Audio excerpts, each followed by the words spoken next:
That's right, everybody. Welcome to the next football episode of Tap Outs and Touchdowns. It's your guy, Bully Rye. No live shows this week, but this will be going on YouTube as soon as we get done recording. So without further ado, before we get into some football talk, let's welcome back football show co-host, Banker Bill. Bill, what's going on, bud? What's happening, man? Just got done mowing the lawn. Figured we'd talk some football. All I did was think about football the entire time. So I swear. Yeah. I mean, listen, a lot of stuff going on, obviously, right? And this will be our last show for the next 2 weeks. You and I are going to be on a boat. Oh, you know what we forgot? We were supposed to be wearing Hawaiian shirts for this episode. We were.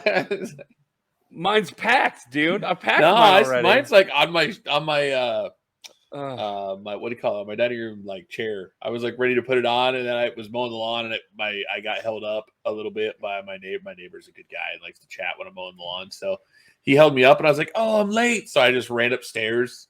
We have failed miserably, Bill. We have failed miserably. So excited too. And in my defense, mine's packed away. Maybe you know what? We'll wear it when we come back. It's like a celebration of the time that we've had. That'll work. Yeah, we're gonna be on a boat next week in the middle of the I guess it's the what's that? Yeah, it is the Atlantic Ocean. Yeah. I was trying to think of where we would be. We're not going into the Gulf of Mexico, so it would be just all Atlantic Ocean. Yep. So this will be the last football show we do for the next 2 weeks. We are going to have a wrestling show that's going to go out Monday or Tuesday next week. But I digress. Wait, can I admit something this week? Sure, go ahead. I listened to the wrestling show. Did you really?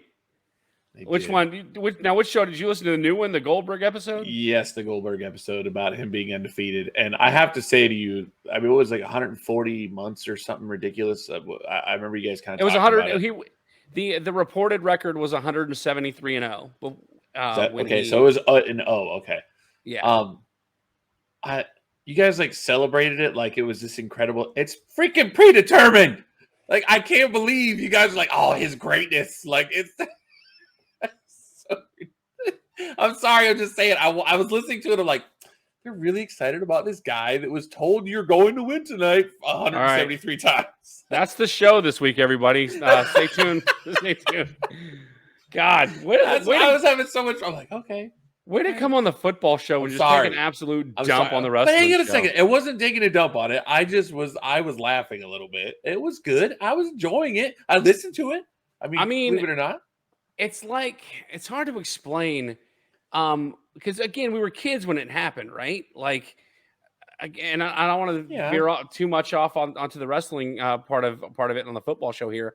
But the closest thing we've had to it in the last few decades has been what Roman Reigns is doing right now. He hasn't lost since 2020, and it's something that here's the thing about winning streaks in wrestling. So he goes 173-0. Technicality, he'd already lost a match, but he had gone 173-0. The dark match, right? Or what do you guys call it? Yeah, the dark match. Yeah. See, I was learning. You were listening. I appreciate. You know what, Matt? Respect for you listening to the wrestling show. I forget the guy that beat him had a weird name too. Chad Fortune. That's right, Chad Fortune. Yeah, was Chad he a football player or something? Yeah, he's a former football player. I'm listening to the whole. I was memorizing the show. That's what that makes me happy. So anyway, here's the thing about undefeated streaks in pro wrestling and winning streaks in general in pro wrestling. It makes it more interesting because you want to know who is going to beat that person. So imagine if remember the year that the Patriots most recently went 17-0. Everybody expected them to just kind of skate through the playoffs. 7? Yeah, whenever it was. It doesn't matter. Tom Brady's a bum. I'm kidding. But it was one of those things that are they going to be the next undefeated team? Because there's only been the 80-something Dolphins. Miami Dolphins. 72 Dolphins. So everybody. Sorry, that's my favorite. I know that's. I get it. I wasn't alive, but yeah.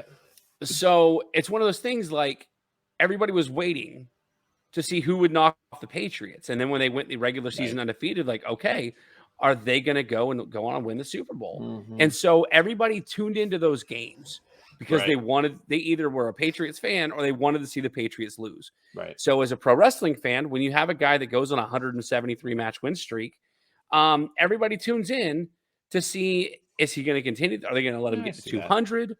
Are they going to, or who's going to be the guy that knocks him off? Right. And so that's where, especially as kids, this guy was, he was a superhero. He was I mean, he was picking up 500-pound dudes like they were pillows. Just it was an incredible feat. So, Bill, I appreciate you listening to the wrestling show. I'll Yeah, pass the man. message I mean, I along. didn't. I will say I didn't listen to the whole thing It's but I okay. did. Like it was a whole day. Spotify rolls through podcasts, and usually when it's like it's time, and I'm like, nah, no wrestling for me. And I was like, you know what, just give it a try, We got a and I did. shot. So I rolled through it. Yeah. So outside of laughing at the at the idea that we were getting excited about it, I mean, did you enjoy it? Otherwise, did it teach you something? Do you I mean, feel like you obviously, walked away with? I learned some stuff and kind of memorized some stuff, and I didn't know what a dark match was until then. Yeah, I mean, is it? It's funny we talk about wrestling as we sit here on the football podcast, but I don't hate it. I just don't get the absolute excitement over it.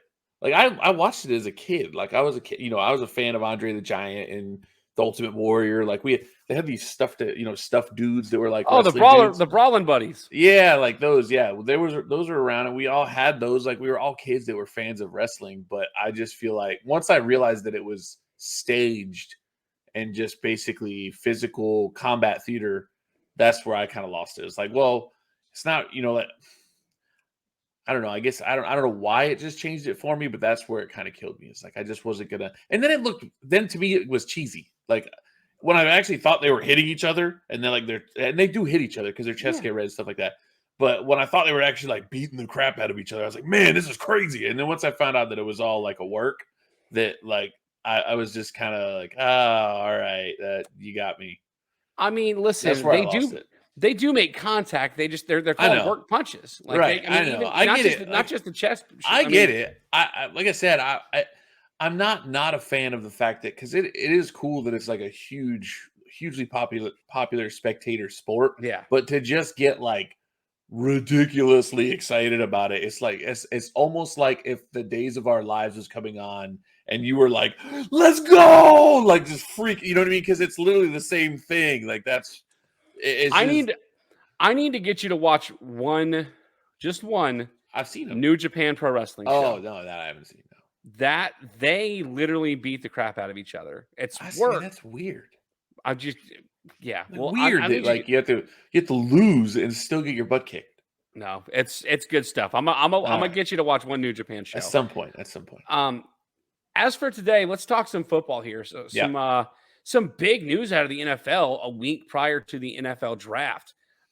First up on the docket, Jalen Hurts gets a 5-year, $255 million extension. Bill, your first impressions on this deal? Good for him. Come on, man. I feel like Tom Brady did it right. I always did. I hated him for it too because he was in my division. But I feel like Tom Brady did it right. He never took the max contract. He never took what he was probably worth. He was the GOAT. We all know it. It's not arguable now. Once he won in Tampa Bay, you can't argue that point. I don't want to hear it. If you think Peyton Manning, Joe Montana, I don't care. He won with his second team when he was over 40 years old. He's the GOAT. He never took a max contract, not once. So he knew that he needed to get other players around him to win Super Bowls, and it was the most important thing in his football career was to win, not make money. And so, now granted, he was married to Giselle at the time, but they had what was called the ironclad prenuptial agreement that if they ever got divorced, which they did, he would get none of that money. So all of the money that he has left is the money he made in his career. And of course, he's made over $100 million. So how much do you really need? So that's my issue is I feel now Patrick Mahomes did kind of set the table this year with his ridiculous contract because he's still the second highest paid quarterback in the NFL, and they went and won the Super Bowl. So you have to do that now. If you're Jalen Hurts, you have to do that now, or else I'm going to blame you every single day that your contract has ruined your team. I mean, in fairness, I said the same thing about Joe Flacco. He won a Super Bowl, and then he crippled the Ravens for the next decade. They couldn't go out and sign anybody. I'm right there with you with Tom Brady when it comes to his he wanted to build around himself, and so he always took less money to do so. Yep. Jalen Hurts has over 179 million guaranteed in this contract, the very first ever no trade clause in an Eagles contract. Listen, I think you said it best. Like, good for you, man. More power to you. I think it hurts the prospect of giving. Oh, no pun intended. Yeah, yeah, there you go. The prospect of Lamar Jackson going and getting what he wants. He wanted that guaranteed money that Deshaun Watson got, and now he's looking over here at Jalen Hurts. Now that the argument the Ravens can come back with Lamar Jackson as well, Jalen Hurts is taking them to the Super Bowl. What have you done for us? Yeah, 100%. The other thing, though, that I worry about, we talked about the statistic. It's been 17 quarterbacks that made their debut in the Super Bowl in a row that have never gotten back to the Super Bowl. And these are the types of things that cause that. You've now crippled your franchise. You're taking up, what, a fifth of their cap hit? Yeah. And one player? Get out of here. That's crazy. I know quarterback is the most important player. It's not debatable either. But I mean, take 10 million less. That's two really good players at two other positions. Yeah, I mean, it's structured to where it's back end heavy. So it starts off at $6 million. It'll have to be restructured. Yeah, they're going to restructure it. Yeah, yeah. But either way, he's still getting 179 plus million guaranteed. Is Jalen Hurts? They'll have to take that hit somewhere. Yep. Here's a hit that's not really going to be taken. The Washington Commanders are essentially been agreed to be sold to a group led by Josh Harris. The $6.05 billion is the most expensive sale in NFL history. If you don't know who Josh Harris is, he owns both the Philadelphia 76ers and the New Jersey Devils. His group includes Magic Johnson, who everybody knows, and Washington, D.C. billionaire Mitchell, I guess it's Rails. I don't know how you pronounce his last name. I'm not sure where to go with this other than to say that, like, it's about time this has happened because get Dan Snyder out of the league. Yeah, Dan Snyder doesn't need to be anywhere near a professional sports team. It doesn't need to be around an organization, a corporation. So if this sale goes through, because it still has to be approved. What if you were the new ownership group? What would you do first with the Washington Commanders? And I'm throwing this at you live. Well, live for us, because this is not something we talked about earlier off the air. But the Washington Commanders need to find a quarterback. They need to find a good quarterback. Sam Howell's not the guy. Let's not kid around. He's not. They're going to try him. It's not going to happen. He wasn't in college. We didn't see it. So let's not pretend. He's Anthony Richardson without the ability to run and jump. Yeah. It's not going to happen. So they need to go find a quarterback. I don't know how they do that. They're not sitting in a draft position. They had a decent season last season with Taylor Heinicke as their quarterback, and now he's gone. Mm-hmm. So I don't know. They're in a weird place. I think they have to roll with Sam Howell this year and pray that he ends up being someone that surprises everybody that talks NFL. So we'll see. And then if you roll with them and you stink, then next year you go get a quarterback. I think they're not competitive this year. They're decent. They have a good roster. That's a problem. That defense isn't terrible. They have some real studs over there. And listen, I like the direction you took that question. Because my mind went an entirely different direction. We've seen what the DC Defenders in the XFL can do as far as building a stadium, getting a crowd energized about their product. So you think they should bring the beer snake to FedEx Field? It's funny you mentioned that. I don't think it'd be a terrible idea. But I will say that between the name change a few years ago when it was just the Washington football team, to all the controversy that surrounded Dan Snyder, and to now the sale, if I'm Washington Commanders, if I'm the new ownership, my first objective is to rebrand. I don't care that they just spent all this money rebranding the Commanders. I'm changing color scheme. No. I'm changing mascot. No. I'm changing everything about the Washington Commanders if I'm the new ownership. No, I don't do that. Well, I mean, why? Just because of the tradition? Yes. Because here's the thing. I'm a huge, huge Miami Dolphins fan. Huge. If tomorrow they were like, you know what? We're tired of feeling like the dolphin is a wimpy fish, and we're going to be the Miami, I don't know, pick something. battle. I'd say the Hurricanes, but there's already a Miami Hurricane. Whatever. I would dump them in a heartbeat. Like, they're not the Dolphins. And so if I was a Redskins fan, and we'll call them the Redskins for a moment because, well, we're not trying to offend, we're not trying to offend anyone. I would have had a hard time with the change to Commanders, but at least they would have kept my colors and kind of the identity of the team. I think they should have stayed closer. I thought Commanders was a terrible idea, and I still hate it. But I also hate the Cleveland Guardians that are playing baseball now. So I'm not a fan of that. I don't think I've been a fan of it changing a team. I'm a big tradition guy. So, yeah, I don't think I would go away from it. Well, that begs the question: is the identity of the Washington Commanders, the Washington football team, former Washington Redskins, is that a tradition worth holding on to, especially after everything that's come out about Dan Snyder? I'm not sure what's come of it, but he was being investigated for even more violations, I think, of federal law about what they were doing with season ticket money or something like that. I can't remember the exact thing, but like, again, is that the sort of tradition that you want to keep intact with the new ownership group when they can all of a sudden say, listen, we're not scrapping, we're not moving from Washington, but I just don't walk away from it. I don't walk away from the color scheme. By the way, I will say this, and this might be me. You're a uniform guy. I like my kits as well. That's British, by the way. But I love the Washington Commanders uniform. I love it. I don't know what it is about it. I think it looks so sharp. Except for the fact that it says Commanders on it. Actually, I don't even mind that. I think it looks really cool. I love the W. The W looks really cool. I think the color scheme is just cool. I really, really like it. I wouldn't walk away from that. I hate the Commanders name, but I don't think I walk away from that. You want to start your own tradition. They haven't established themselves as Commanders yet, right? So establish yourself. You're the new ownership group. Go with the Commanders name. Establish your team. It's if you don't think there's tradition there, but I would not walk away from the burgundy and yellow. Wouldn't do it. Listen, I'm with you, and we can agree to disagree because I stand behind my. What would you call them? What would you call them? What would you be? You figure something out.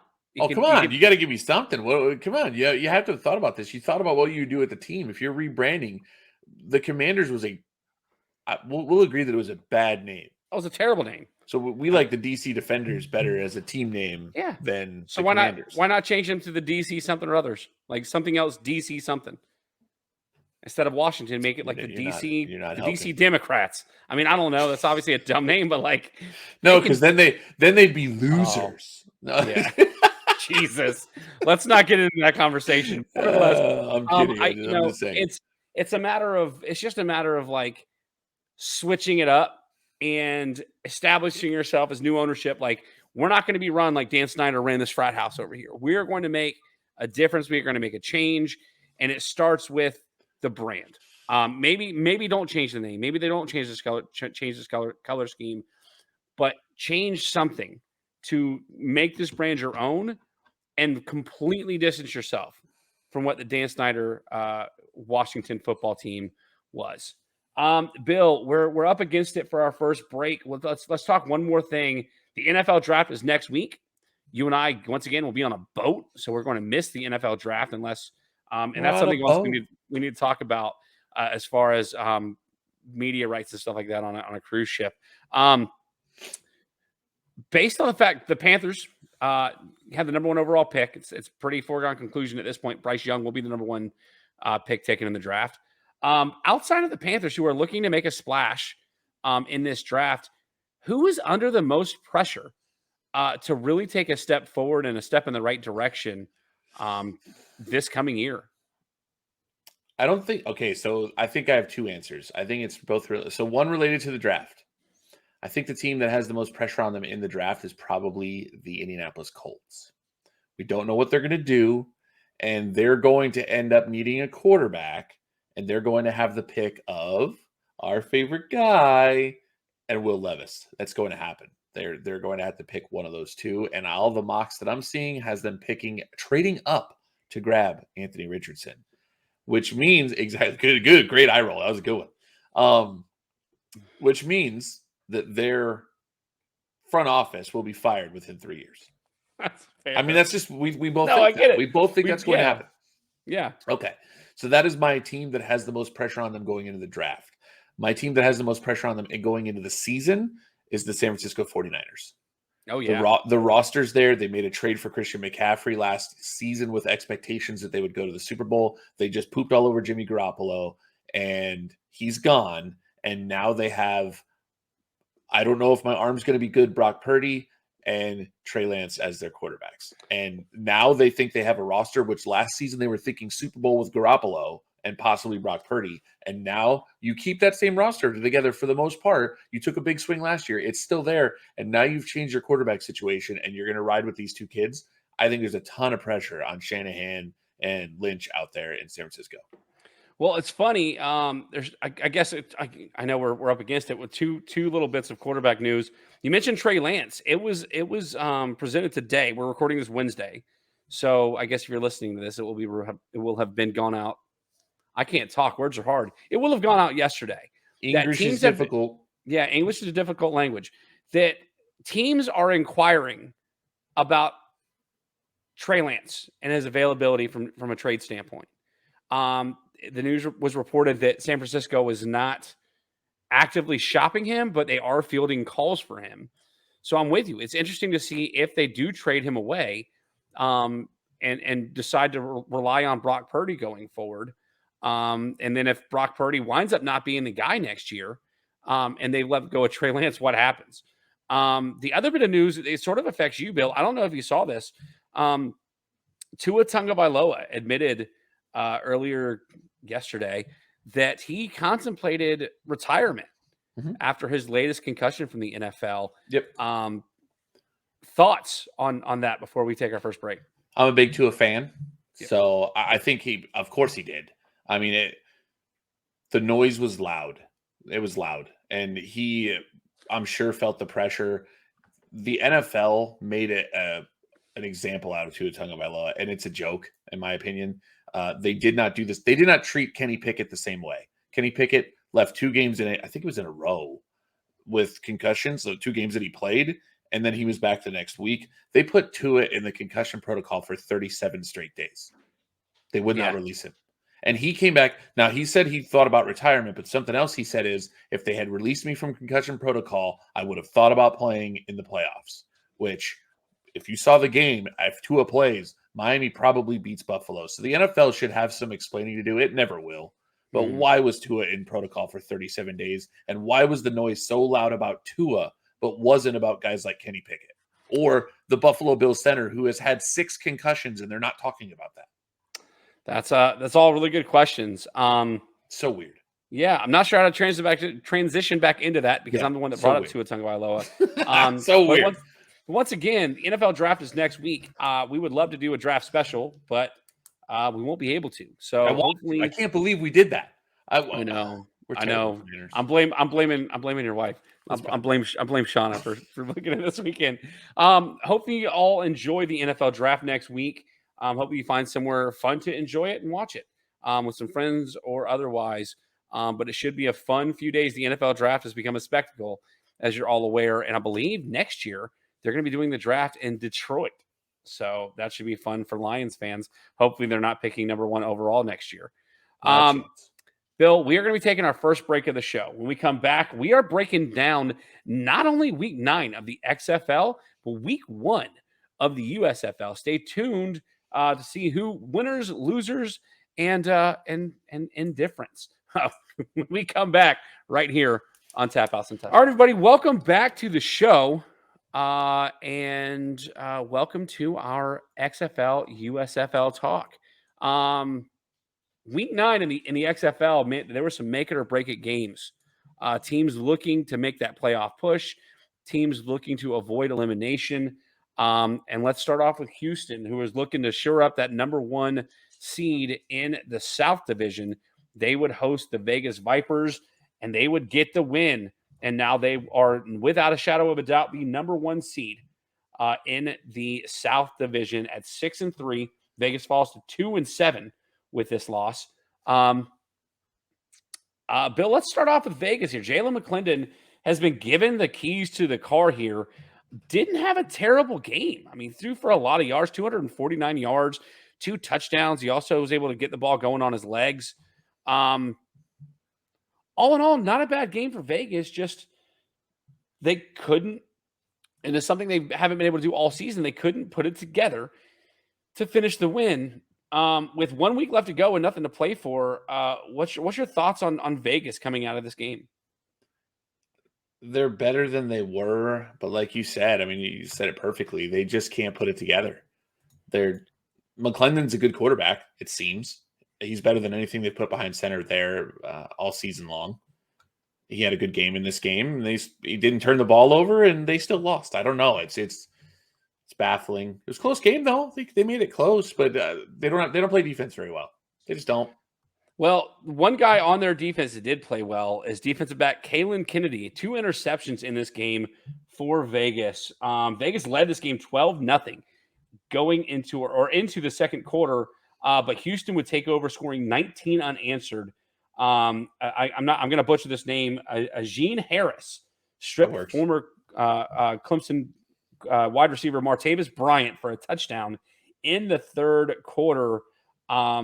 If you look from a total yardage standpoint, Vegas outgained Houston 316 to 237.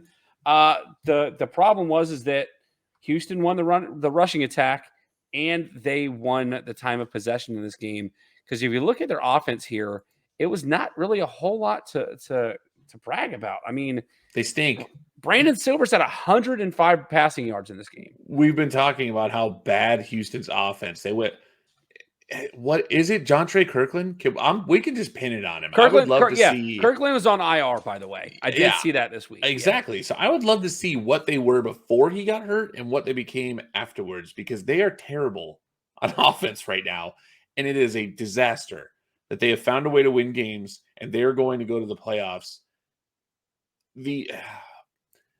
I feel like the winner of let's just crown the DC Defenders right now. I mean, let's just do it. The only team that's going to get close to them is Seattle, and that game is going to be close. But one of those two teams is going to win the championship. There's nobody from the other side. What do they even call it? I don't. Is it called just the XFL championship? Is it the East and West? Is it East and West? No, it's North and South. North and South. So yeah, North and South. Houston is the South. Yeah, they're the number one seed in the South going into the playoffs. So nobody from the South is going to beat anyone that could possibly make the playoffs in the North. That's not going to happen.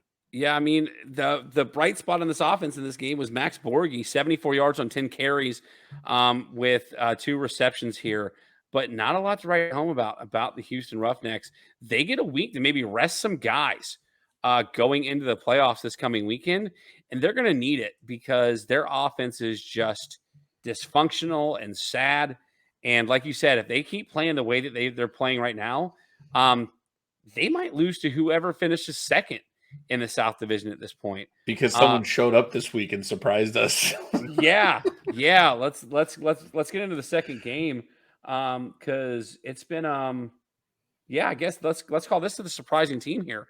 The Orlando Guardians, already eliminated from playoff contention, go against San Antonio. Just can't find it, man. They cannot find it. And the reappearance I saw DeAndre Francois take the field, and I went, "Oh, we're gonna lose." They were ahead by like 14. I think it was 14-3. It was 14-10 at halftime. Okay, I think it was 14-3 prior to that, and I'm like, "Look at them roll!" And then I'm like, "Let's go, Guardians!" And then DeAndre Francois comes running out, and I'm like, "Oh, we're gonna lose." This guy hasn't played in weeks. What is Orlando thinking here? He's from Florida State, and so is Terrell Buckley. And Terrell Buckley, if he's not fired, I'm going to burn my Orlando Guardians shirt in the offseason. He is terrible. I've never seen a football coach be as bad as this man. I would blame you burning your Orlando Guardians shirt on the fact that you said it was uncomfortable and poorly made. I'm never wear it. So listen, I wouldn't have burned it if I liked it.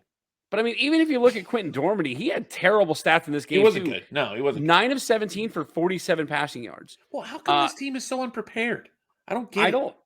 I don't know. I mean, they're by far the worst team, and I feel like if you can beat the Defenders 1 week and then you just stink for the rest of the season, there's something. You have the talent is there. Something's not right, and I blame that on the coach.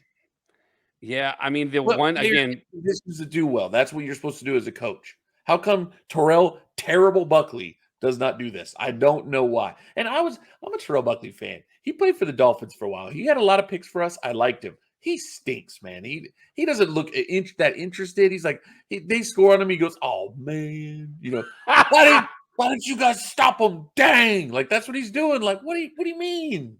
Like I think we got the wrong nicknames. This is Bully Bill here tonight. I'm telling you got to be saying like you got to cover that guy. That's your man. You're in the wrong zone. Like that's what you got to be saying. He's just like, dang, what are you doing?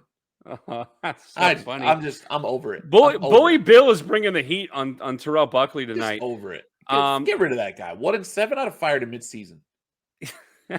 The only bright spot, I'm trying to keep it together here. The only bright spot for Orlando was that Devin Darrington had himself a game, 8.3 yards per carry, 133 yards with a touchdown. He looks good. Except for that one fumble he had that cost him the game against Arlington. Ago.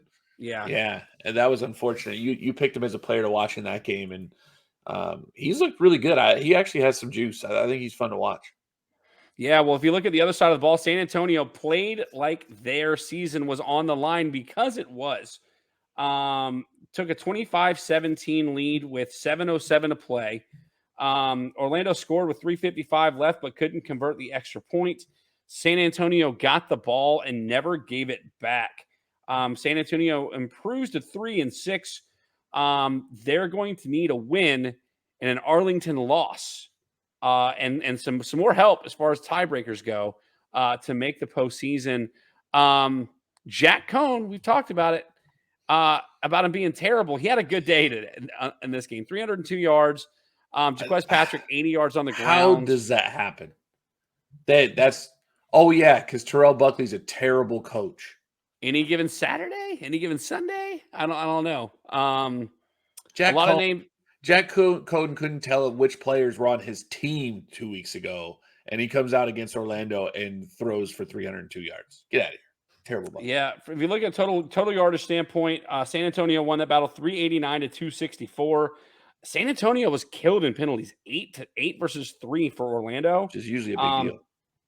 And then again, we mentioned Orlando's rushing attack, 154 rushing yards to 96 for San Antonio. But San Antonio, they just had to come on late because they knew they were done if they lose this game. And they did what they needed to do to survive one more week in this 10-week XFL season. We mentioned the team that needed to win to knock out San Antonio, and they couldn't get the job done. Arlington Renegades going to the DC Defenders, a sold-out crowd for DC. They opened up the upper deck, and they sold this crowd out for the Defenders as the Defenders get a win 28-26. This game was sort of out of reach for a while. Arlington trailed 26-9 after Luis Perez threw a 62-yard interception touchdown to my guy DJ Swearinger. Well, you didn't even see it live. I texted you and said, because I've seen the picture with you and DJ Swearinger. Oh, yeah. And I texted you and said, DJ Swearinger. And you're like, oh, I missed it. I went to the store. Listen, really? I was preparing for the boat next week, dude. But yeah, so you look at this game. Like I said, DJ Swearinger. Who else was I texting you about in this game? Who else? I just kept firing your phone up with it. My boy. Oh, it's your guy, Lucky Jackson, man. Love this 2 guy. Touchdowns in this game. And they interviewed him again on the sideline, which I love his interviews. He's so well spoken, man. It's so cool. That's what made me like him in the first place. Was he's a good player and he gives a great interview and just says really intelligent stuff. It's really fun. And they did it again. I was excited. Well, before we go on to DC, let's talk about Arlington for just a second. Again, trailing big in this game after that DJ Swearinger pick 6. They stormed back and forced overtime with 5 seconds left. But DC is the only team that scored in overtime on that fun little shootout. The third overtime in 2 weeks for the XFL after they had never had an XFL game in the league's history. DC secures the number 1 seed in the North, so they can rest some guys going into next week. Home field advantage forever. Yeah. Oh, yeah. And as Arlington falls to 4-5 and needs to win this week to make the playoffs. But again, the stats weren't terrible. Luis Perez, over 300 yards passing. Devion Smith, 2 touchdowns, even though he only had 2.6 yards per carry. You had some other names as far as the offensive production goes. As far as Letty Brown, he had 8 carries. I hadn't heard his name much this season. He also has had 6 catches in this game, and Sal Cannella, the tight end, being your leading receiver for this Arlington offense, I should say. Bill, we've already talked about San Antonio. This is a 2-headed race now for the number 2 spot. Based on this performance and the fact that they were able to force overtime with the defenders, do you think Arlington finishes and makes the playoff next week? Yes, absolutely. They're a much better team with Luis Perez. If you look at the statistics, the team statistics in this game, Arlington absolutely beat the crap out of DC in this game. Like, it was not even close. I mean, we're talking, what was it? I'll look at it really quick. I had him here for a second ago, Ryan. You look total yards, 434 to 314. Yeah, insane. 29 first downs and 22 first downs. They had rushing yards. The yards per play were identical. It was the difference of plays. Like, Arlington had a ton more plays. I think that's probably because DC scored on defense, right? I mean, that's going to give you have a drive, and then you flip the field, it goes the other way, and then you get another drive. So, but I mean, they played really well. I think we thought that was going to happen. Luis Perez is a better quarterback than Drew Plitt and anybody else they were running out there this season. And here they are. They're going to be a better team, and I think that makes 3 legitimate contenders for the playoffs, and then Houston. Yeah. Unfortunately, Houston's already in, and they've completely lost. They subbed in the San Antonio Brahmas offense. That's so funny. Yeah. I guess they flip-flop. I mean, Luis Perez was with Vegas, and now he's starting for Arlington. So it's crazy to think about. What's crazier to me is that this is multiple games now where DC allowed teams to come back in this game. Jordan Ta'amu didn't have a great passing game here, 188 yards. He did have 2 touchdowns with an interception. They're still trying this 2-quarterback system here with De'Aaron King getting a touchdown pass here as well. Abram Smith, I don't know if they're trying to rest him or if he's just banged up. Another bad day for the star running back in DC. I think he had a fumble too. Well, it hurts my heart. At least the statistics show it wasn't a fumble loss. So we might have lost a fumble and DC fell on it. But for a guy who's got Abram Smith in his fantasy playoffs this weekend, it doesn't bode well for me because he's sort of fallen off towards the end of the season. Now, I know he was banged up. Is this the championship week this week? This is on the last week of the season? Yep. That's poorly scheduled. Well, either way, it's probably my fault that I didn't end it in week 9, but I digress. Your guy, Lucky Jackson, only had 2 catches in this game, but they were both touchdowns. Bill, again, you said let's crown DC. You're gonna stick with that. You think DC wins the championship? I think it's gonna be fun. I think we're gonna have some fun. I think DC's got a good team. They have an identity. They know how to play football. They know how to win games. I think, well, we won't make predictions yet, but we can talk about, we'll talk about it. But there's going to be another team that gets into that division. We've seen the Battlehawks play DC to 2 very close games, and then Seattle played DC to a very close game in Seattle a couple weeks ago. So it's going to be fun. Well, that's a great transition. Let's talk about those 2 teams because they played each other last week. Seattle needing a win to stay alive for that number 2 spot in the North. Goes and absolutely dominates the St. Louis Battlehawks. Ben DiNucci, another big day, 260 yards passing with 2 touchdowns. Also had a rushing touchdown, 38 yards on the ground. Philip Lindsay, in his second game for the Sea Dragons, only had a 1-point conversion in this game to speak of. TJ Hammond's got the bulk of the carries. Shakur Pearson, who almost cost me my semifinal matchup in the playoffs, 7 catches, 115 yards, and a touchdown in this game. The XFL's leading receiver continues to show why he is being targeted so much. Bill, I've got Seattle winning this weekend. I'm giving us a spoiler for the end of the show here. I've got Seattle winning this weekend. I've got them taking that number 2 spot. I think Seattle or St. Louis is the lone team on the outside looking in. And honestly, we talked about it last week. If it weren't for a few miracles for St. Louis, they might not even be pushing this right now. Well, we talked about that week past week was a playoff game for these 2 teams. Yep. You know, they were going to be, obviously, if Seattle wins this game, they're tied. If St. Louis wins this game, that eliminated Seattle. So they needed to win that game. And I don't know if you saw at the very end of this game, Ryan, but the Seattle Sea Dragons kicked a field goal when Great. they were. So Did you have you? Well, I don't know if So we've ever explained why it's a weird tiebreaker, and yeah, it's actually going to matter. yeah, Possibly there are different tiebreakers in the XFL. Let's just go ahead and get into it. There's different tiebreakers in the XFL. First, it's division record. Then I want to say it's total points scored, and then point differential, if I'm not mistaken. So Seattle needed every point they could get in case both Seattle and St. Louis win this weekend. St. Louis would now have to outscore Seattle in their game. And differential, so, not just yeah, outscore, but differential. So blow yeah, out a team. exactly. And so the head coach for Seattle approached, I can't think of his name, the head coach for St. Louis after the game.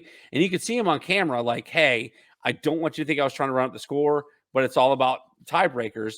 And the head coach for St. Louis, on the field was like, nope, that was smart. I get it. No hard feelings, basically. I think the thing to recognize about St. Louis is that AJ McCarron was coming in off of an injury. The quarterback that, and of course, his name's already forgetting me, or you know what I'm trying to say. He was already put on IR Nick after Tiano. 1 week. Nick Tiano, thank you. Nick Tiano escaping me. That's what I was trying to say. Nick Tiano was escaping me. He was put on IR, so McCarron probably came back a little too early. Had a bad game, 2 interceptions in this game, 186 passing yards. St. Louis just sort of sputtered out on offense. If you look at the total yardage number, Seattle outgained them 371 to 225. Seattle led in penalties 7-3. 123 rushing yards for Seattle to 54 for St. Louis. You talked about total plays, 59 plays run on offense for Seattle, 48 for St. Louis. So Seattle was controlling that ball. Mm-hmm. Again, Seattle never trailed in this game. With the tiebreakers, again, they kicked the field goal as time expired. Both teams now sit at 6-3. If one wins and the other loses next week, the winner goes to DC for the North Division Championship. Bill, we're gonna run late. We're gonna zip through the USFL Week 1 because, admittedly, so it was hard for us to watch some of it. We caught the first part of the first game. I mean, listen, we should mention, and I think we briefly mentioned on the show last week, the USFL are playing in pods. They have 4 pod cities being Memphis, Detroit, Birmingham, and Canton, Ohio. So the first 2 games played this weekend were essentially home games for teams, and the second 2 weren't. And I can't wait to talk about that later on here in this segment. The first game of the weekend featured the Philadelphia Stars and the Memphis Showboats. The Memphis, being the home team here, takes the loss to Philadelphia. We sort of talked before we got on the air, Bill, that we did a deep dive into the XFL rosters before the season. So it was sort of hard to follow some of these guys. But again, at least some of the names in the XFL are recognizable. I didn't recognize a single person. Case Cookus is the starting quarterback. I recognize him for some reason. I don't know where he's been. I looked him up. But I do remember the name Cookus. Yeah, he played at Northern Illinois. He's your starting quarterback for the Philadelphia Stars. 212 yards, 3 passing touchdowns, 20 of 29 passing. So he was efficient with the ball. Matt Coburn, a running back from Wake Forest, was your leading rusher for the Stars. And then Devin Gray, a wide receiver out of Cincinnati, your leading receiver, 7 catches, 770 yards, and a touchdown. If you look at the other side of the ball for Memphis, they, again, guys that you're not really all that familiar. Well, there's a couple guys. Alex Collins, your leading running back, 14 carries, 63 yards, and a touchdown. Out of Arkansas, I recognize that name. Memphis got a homegrown talent. Brady White out of Memphis as your quarterback. He threw for 2 touchdowns, but he also threw for an interception. Your leading receiver, Rashard Davis out of James Madison, 2 catches, 75 yards, and a touchdown. It was pretty evenly matched. This is probably the game of the weekend out of the USFL. The Stars led 20-10 at halftime. Every time Memphis got close, Philadelphia would extend the lead. Memphis would turn the ball over on downs on 4th and 5 with 34 seconds left to secure the win for Philadelphia. Bill, any thoughts on this game before we move on to the next one? I watched some of it, and like you said, I don't like we talked about it. I don't know if it was because we did the deep dive on the players and we were aware of some of the players, but we also had guys like Josh Gordon and Vic Beasley and guys that we were looking forward to saying, hey, they used to play in the NFL and now they're trying to make their way back. And that's exciting. We're going to have fun watching that. Like you said, I didn't recognize a freaking guy on the field. Yeah. I mean, there's a lot we can attribute to it. The team names are awful, like the Showboats and the Stars. Now, those teams were made in, like, what was it, the 80s? And they've hung out with them. Terrible. I know. The logos are bad. Can we bring up maybe I'm too much of a uniform guy. I don't know. Maybe it's a thing. But the Birmingham Stallions, their uniforms are horrifically awful. Oh, yeah. They should have just called them Boston College. They're just terrible. Oh, yeah, they're awful. The Houston Gamblers is like basic. It looks like a high school team. It's very basic. The Memphis Showboats look cool. They're pretty decent. Like, they have a cool logo. The Michigan Panthers, it's a freaking Central Michigan. They look like Central Michigan Chippewas. Or is it Central Michigan? No. Yes, Central Michigan. They have the same, like, uniforms and colors. And they're Michigan. There's not a lot of originality in the XFL or in the USFL. The New Jersey Generals look terrible. They're white and red. It does not look good together. The New Orleans Breakers, I like. The Pittsburgh Maulers, I like. They are a terrible football team, but they 156 yards on offense, Ryan. That's bad for Pittsburgh. Yeah. But I like that they rebranded because their old colors, I think, were purple and orange, which probably didn't go well together. So look at you getting ahead of the game.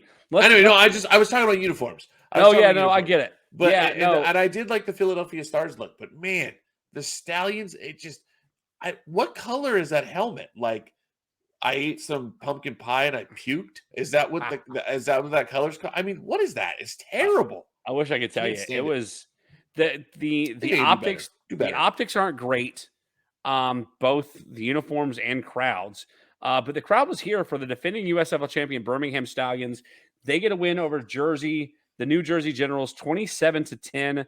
Again, a bunch of guys that you probably never heard of. Quarterback for New Jersey, DeAndre Johnson, from Texas Southern, 413 for 29 yards. What? Dakota Prukop from Oregon, who I'd never heard of before, even though he played at Oregon, I never heard of him before. He went 13 of 17 for 148 yards. He also had a rushing touchdown in this game. Your leading rusher, I should say, Darius Victor out of Towson, 8 carries for 89 yards, and your leading receiver, Cam Eccles Looper out of Western Kentucky, 5 catches for 54 yards. Birmingham never trailed in this game, led 17-10 at halftime. Shut out Jersey in the second half. Absolutely shut them out. If you look at Birmingham's players, Jamar Smith had a decent day, only 160 passing yards, though, 10 of 15, so he was efficient with it.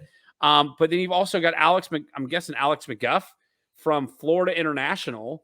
A lot of Florida International guys, as you'll see, or at least if you're watching YouTube, as you'll see. If you're listening, you'll just have to hear us and try to remember it. 7 of 11 for 68 yards passing. So both of these teams used 2 quarterbacks in this game.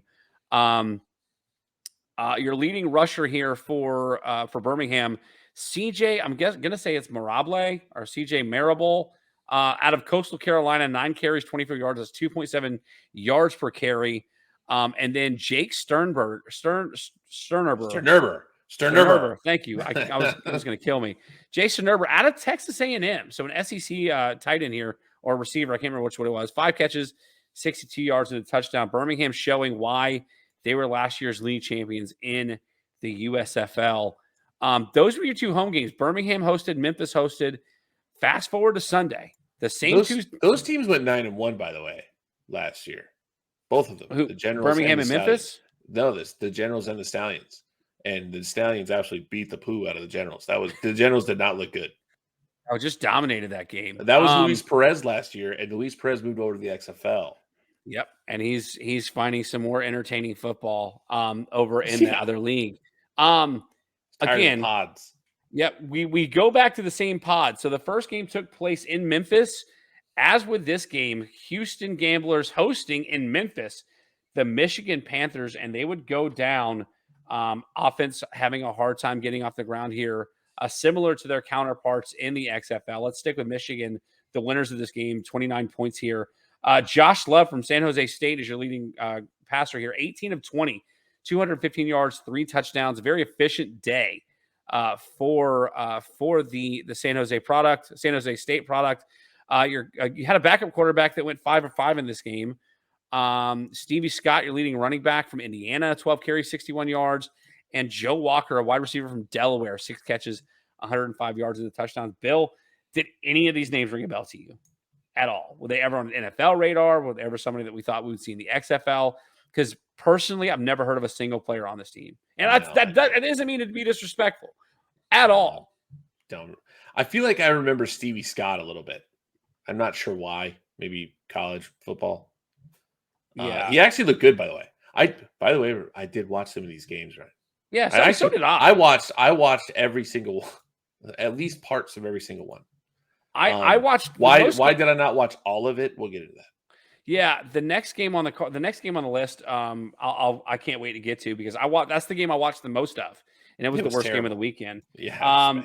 Sticking here, Michigan and Houston, real quick. This game was close early. Both teams scored and missed extra points in the first quarter.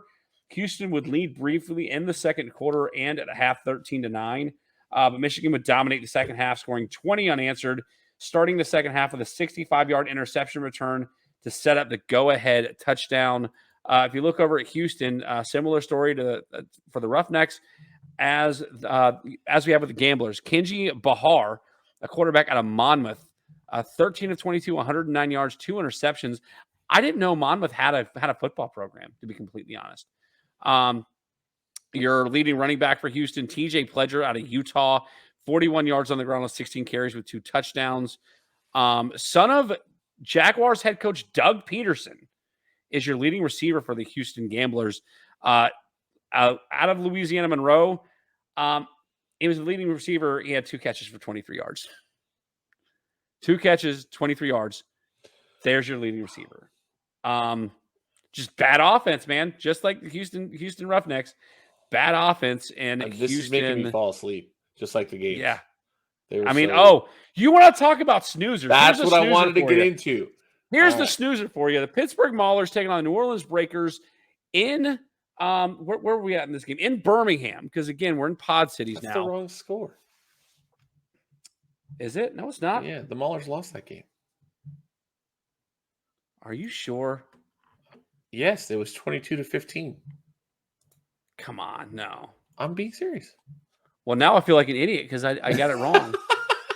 Did you look up? Maybe, you know what it was? You know what it was? I think I just missed hitting the numbers because they're so close on the keypad. Got it. It's 22-15. Let's put that back up here. Is that right? Did I get that right this time? I don't know. Yeah, that's better. All right, there we go. So just trying to help New Orleans wins this game. Yep, I've got. You know what? Even that, I've got it written down on my notes, Bill. I don't know. That's 22-15. That's 22. Yeah, 22-15. You're well, hey man, that's what I'm here for. I'm here to help. Son of a gun. This game was just bad. Do we have to talk about it because it was terrible? No, this is the game we have to talk about because it was so bad. I went on social media to talk about this and events about this. The USFL has been taking shots at the XFL the entire time they've been promoting the season. Yeah, I know what you're going to get into. Real football is back. This isn't some Hollywood knockoff. We're gonna. But Pittsburgh comes in as a knockoff of the Steelers with the way they look. Yes, they are on purpose. Oh, yeah, it's done on purpose. Not a knockoff of the Steelers, but they are continuing the motif of Pittsburgh. Black and gold, black and yellow, whatever the case is. Your quarterbacks, I'm trying to do the math here, combined 10 of 27 for under 100 passing yards for the Pittsburgh Maulers in this game. It's not even, if you're watching on YouTube, you can see it scroll across the screen. You can look at the stats yourself. I'm not going to bore the podcast audience with the stats. Get it. It's awful. Terrible football. This was the worst game of the weekend. If you look over New Orleans, I'm going to get back to why I said what I said about them taking shots at the XFL. The New Orleans looked a little better. I don't know how to pronounce his name. Bethel Thompson out of Sacramento State, your leading passer here for New Orleans. He had 302 yards and a touchdown, so good for him. Another FIU alum, and Anthony Jones is your leading rusher for 46 yards on 19 carries. And then you've got a wide receiver out of Wake Forest, Sage Surratt, 5 catches, 85 yards. So New Orleans on offense looked okay. But the USFL has been preaching that the real football is back. And if you watch this game, there is nobody in the stands. Nobody in the stands for this game. Okay, wait. Nobody is really harsh. There were probably 45 people. Yes. Okay, 45 people in the stands. And that's, it's like date night for like 20 couples. You would have to assume it's family of the players at this point, right? I don't even think they showed up. I don't think they showed up. I think there was like people that just wandered in off the street. Like, what's going on in here? They had the audacity to pump in crowd noise. Ryan, like, pretend there's a touchdown right now. Cheer for a touchdown. You ready? Go ahead, cheer. Just that's what you would have heard. If they weren't pumping in crowd noise, you would have heard this. It'd have been like the worst golf tournament ever. It was listen, I feel like the Grinch, Jim Carrey's the Grinch. They had the audacity to pump in crowd noise for this game when they had all of 45 people in the stands and to call this real football. I mean, I don't know why they were taking shots at the other spring league. I don't know. I don't understand that. Now, granted, let's give the USFL the benefit of the doubt. I don't want to poop on football because I'm enjoying. I mean, yes, is the XFL better right now? Absolutely. But the first week of the XFL was pretty bad. Like, it wasn't great. The teams hadn't figured each other out. It wasn't great. Nobody played all that well. And, there were some decent games, but what was most fun about the XFL in week 1 was I think the Arlington Renegades played the DC Defenders, and the Beer Snake was taken down the first week, and then they threw lemons on the field. And I was showing you videos of like, you got to see the freaking DC fans. They're crazy. Yeah. That was the best part about what was happening because there was like pick sixes. It wasn't as good as it became. They polished it, and it's gotten better since that. So let's give the USFL a break. Give them a week or two. Imagine if that crowd went to an NFL Washington game. I know. You know what I'm saying? No, listen, I hear what you're saying. I don't want you to think that I'm trying to disregard what your thoughts and your feelings about it. But the USFL, here's a comparison I saw made, and it makes it complete. It holds water. The USFL seems like a minor league to the NFL. It's not. Listen, hear me out. It is. They seem like a legitimate like minor league. But we're talking single A, double A, triple A. Okay. So wait, the USFL is it to the XFL? Is it a minor league to the XFL, or is it to the NFL? No, hear me out. So they both have development contracts. No, of course, I get it. But if I'm calling both of them developmental leagues, I'm calling the XFL AAA and the USFL single A. Okay. Now, wow, having said that, okay, I'm also going to go out on a limb and say that I think the XFL feels like an entirely different league. I don't feel like the XFL, even though they are a developmental league and a second chance league and all that stuff, I don't think they feel like a developmental league to the NFL. I feel like the XFL feels like their own league, and the USFL is just playing catch up to everybody. Now, granted, you said the XFL wasn't great in week 1, so let's give the USFL the benefit of the doubt. I'd like to give them the benefit of the doubt and watch this weekend, but we won't be around to watch them. Right. I think, well, and it'll be interesting to see on the boat what they actually put on the televisions because, like I said, there are bars and stuff that do play. I watched the Miami Dolphins game on the last cruise I was on. They played the Chicago Bears. I watched the entire game sitting at the casino bar. So I sat there for 3 hours with my wife. Kudos to my wife for sitting there that whole time. But it'll be interesting to see what they show. I agree with you. I think it was the USFL is set up a little bit differently, and probably bad on us for not really explaining or even learning what the USFL is, because the USFL is more of a young players league than the XFL is. You're not going to find Josh Gordon in the USFL because they're developing younger players in the USFL. So I think what you're getting right now is players that are 8th through 12th rounders, like in the old school drafts. That's what you're finding in this. So there are going to be players that play well that can make it to the NFL from this league. But I think the XFL, they sprinkle in more of the players that actually played well in the NFL and have now kind of slid out of it for whatever reason, like Martavis Bryant. He was actually an NFL quality player, probably still is. Not having the greatest season, right, in the XFL. But when he had like legal issues, not that he was playing poorly. He had legal issues that got him knocked out of the NFL. So I think sprinkling that kind of talent into the XFL kind of opens up doors for other things to happen in that league. The USFL, way more developmental, and I think you're going to see that kind of progress a little differently throughout the season. That's why I think we should give them a break for like a week or two and see what happens. I'm telling you right now, they get no break from me. If they're going to continue to pump crowd noise because you're mad into at these stadiums, no, listen, don't. They have to. They have to. It absolutely makes it more interesting to watch. I sound like I have ownership stake in the XFL, but don't tell me that it's real football and then pump crowd noise into the game. Yeah. Like, if it's real football, give everybody home teams. Don't get rid of the pod system. Don't make everybody play in Birmingham, because that's not fair to the 4 teams that aren't anywhere close to. That's a golf clap. That's a golf clap for a fantastic idea. The pod system is stupid. The pod system is dumb. The XFL, if it's sustainable, if they're going to say that they were able to make money off of this season, then the XFL's idea was markedly better, because they actually have home teams. Even if the teams don't exist in that city, they at least are representing that city. You are a St. Louis Battlehawks player. You play for the city of St. Louis. 33,000 people showed up this week for that game. That's insane. And in fairness, the 2 least attended games were in Vegas and Orlando. It would take nothing for Dwayne Johnson and his ownership group say, okay, these 2 teams, nobody cared. Let's move Orlando somewhere else. Let's move Vegas somewhere else. You're going to Columbus, Ohio. Yeah. Let's find a stadium. Yeah. But nevertheless, we're running late. Shooting for 15, Ryan. You're shooting for 15. Where can you get 15,000 fans into a stadium? DC had a sold-out stadium. It was 18,100. That's all they need. That's all they want. It looked awesome. It was loud. It didn't matter. The Carolinas could use one. I know. We could do it. Nevertheless, we're running late. We gotta take our final break and come back and make picks for these next games. Considering we won't be here to let you guys know if we were right or wrong for another week and a half. Stay tuned. We're going to take our last break. We come back. We are predicting Week 10, the final week of the regular season in the XFL, and Week 2 of the USFL. Stay tuned. We'll be right back right here on Tap Outs and Touchdowns. All right, everybody, welcome back. Thanks for sticking around. I know we're going a little long this week, so we'll try to too much football, Ryan. Too much football.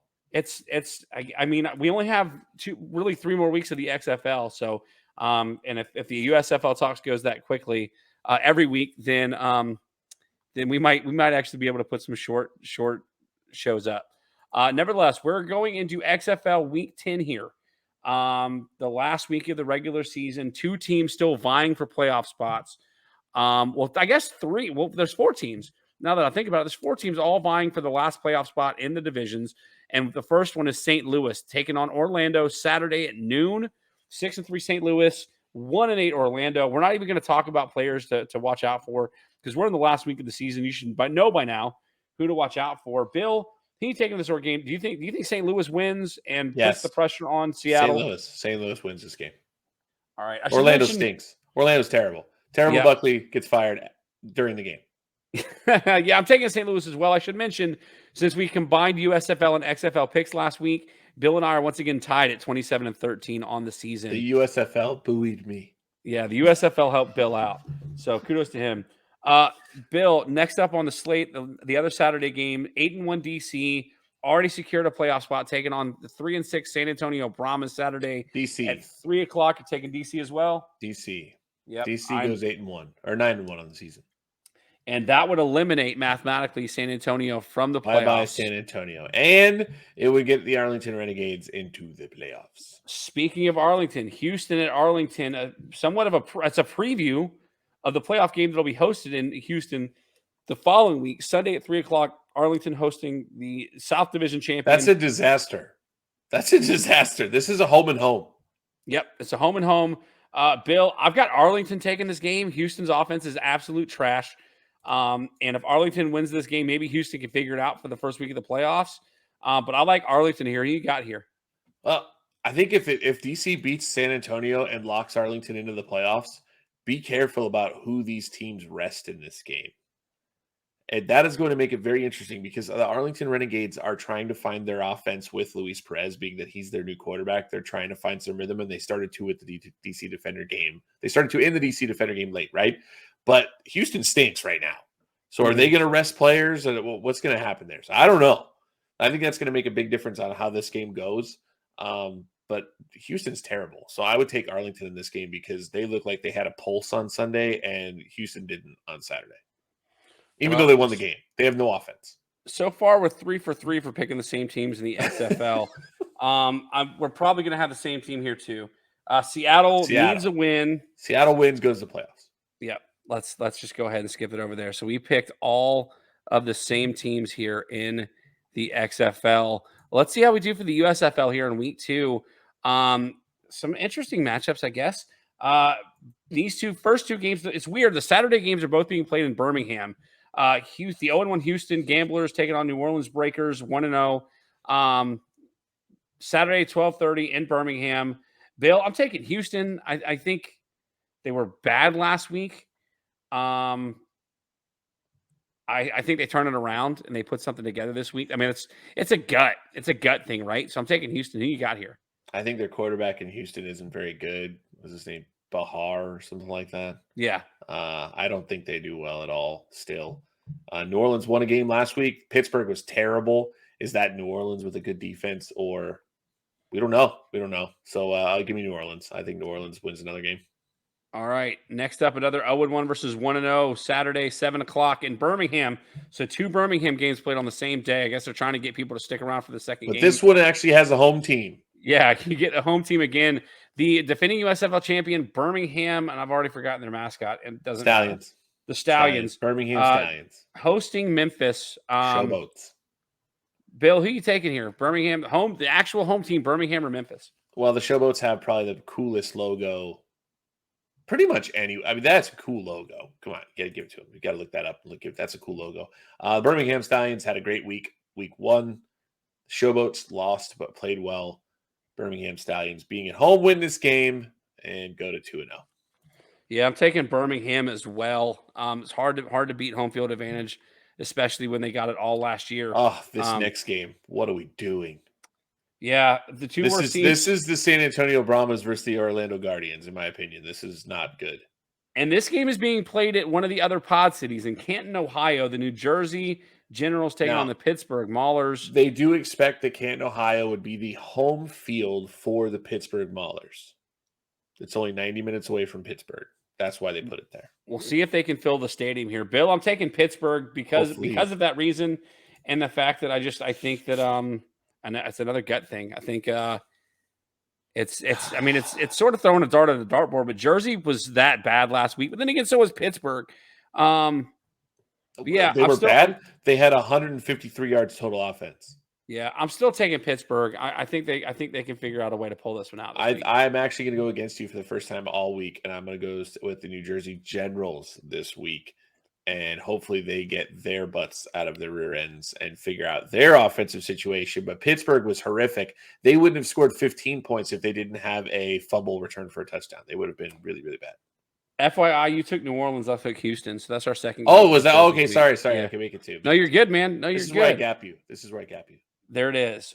Finally, another game in Canton, Ohio.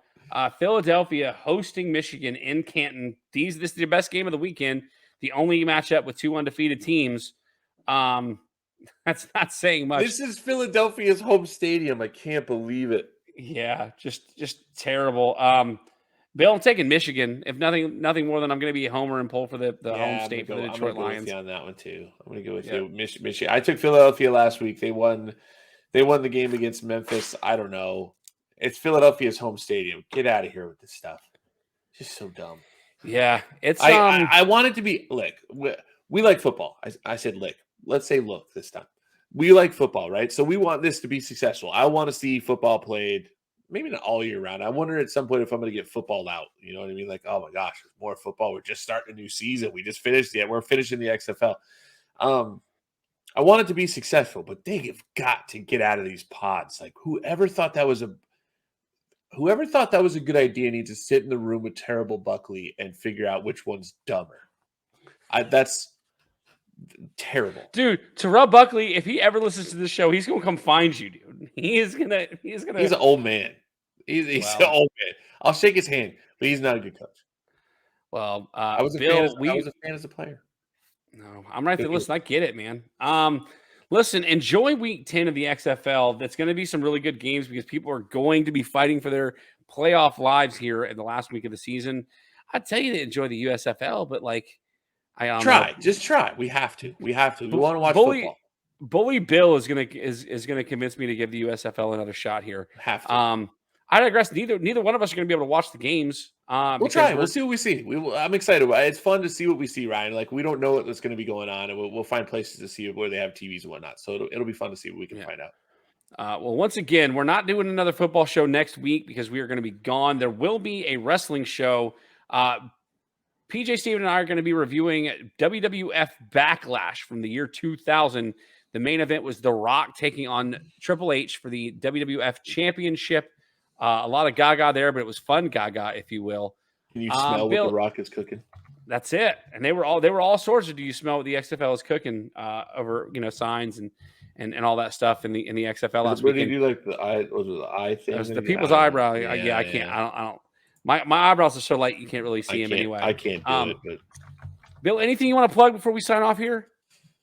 Not really, man. I mean, it's the same thing every single week. Check us out, inthezonracing.com, In the Zone Racing on Facebook.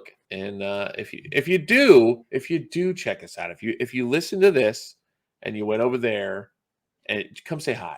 We actually, while we're broadcasting, Ryan, we're doing everything live, right? So if people comment on the Facebook chat while we're broadcasting, we talk about it on the broadcast. So I can attest. They have called me out. Matter of fact, shout out to Ravishing Rick Rube, a new follower for this fan page for the podcast. Love Rick. So good stuff there. Bill, this has been fun. A lot of football stuff happening. We got the NFL draft next week, the XFL, the end of the XFL season, the XFL playoffs before we get back to the show, and then some USFL week 2. Hopefully we get some better football and less crowd noise getting pumped into stadiums. Don't draft Anthony Richardson. Don't draft Anthony. Okay. Thanks everybody for joining us for an extra long special episode this week. Again, come back next week for the wrestling show, but we will be back in 2 weeks with a new football show of tap outs and touchdowns. For Banker Bill, it's your guy, Bully Rye, and I'll be around.